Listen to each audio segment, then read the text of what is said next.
আজ করব বাসন্তী পোলাও, যার জন্য গোবিন্দভোগ চাল নিয়ে নিয়েছি। 3 বাটি গোবিন্দভোগ চাল নিয়েছি।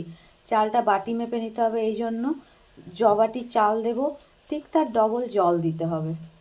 চালটা ভালো করে ধোয়া হয়ে গেছে। এবার একটা স্ট্রেনারে চালটা দিয়ে দিয়েছি জলটা ঝরার জন্য। চালটা ঝরঝরে হয়ে গেছে।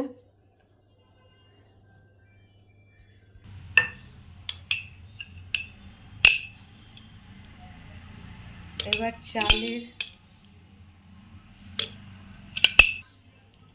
ঘি দিলাম। এটা হোমমেড ঘি, তাই জন্য একটু কালো হয়ে গেছে। নুন দিলাম পরিমাণ মতো। পোলাওটা একটু মিষ্টি মিষ্টি হবে। চিনি দিলাম।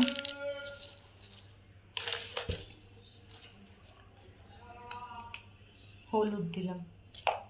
এবার ভালো করে মেখে নেব, হালকা হাতে মাখতে হবে।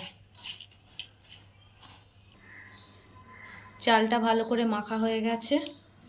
এবার চাপা দিয়ে আধ ঘন্টা রেখে দেবো। প্রথমে কড়াইতে ঘি দেব।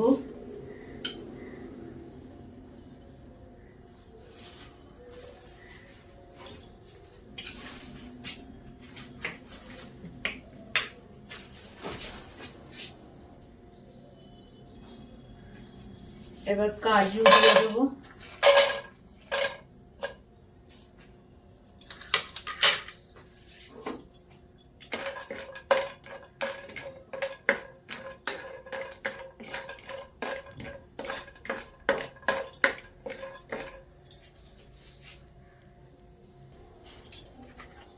এবার কিশমিশগুলোও দিয়ে দেবো।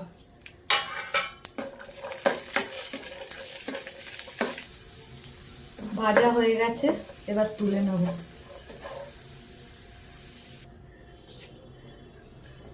এবার গোটা গরম মশলা দিলাম,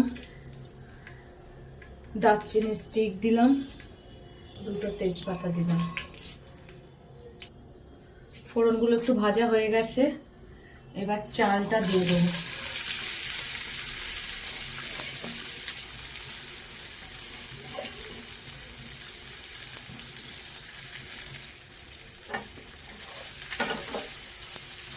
এবার চালটাকে ভালো করে ভাজতে হবে।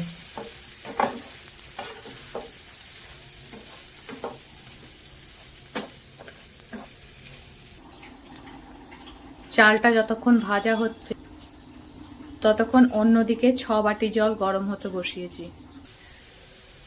চালটা ভাজা হয়ে গেছে, এবার জল দিয়ে দেবো।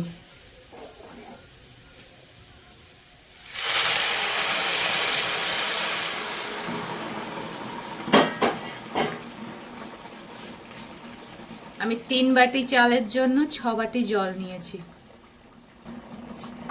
এবার কম আঁচে চাপা দিয়ে দেবো। 15 মিনিট হয়ে গেছে। এবার ঢাকাটা খুললাম। জলটা মোটামুটি শুকিয়ে গেছে, আর একটু আছে। এবার কাজু কিশমিশটা দিয়ে দেবো।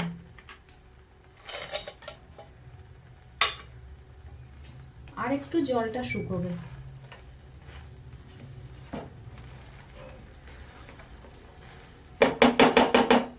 কম আছে, আর একটু হতে দেবো।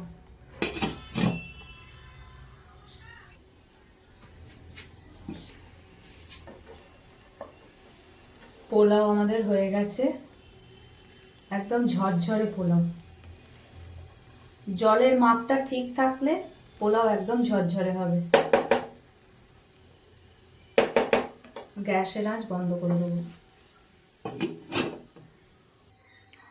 পোলাও আমাদের রেডি। পোলাও আর কষা মাংস।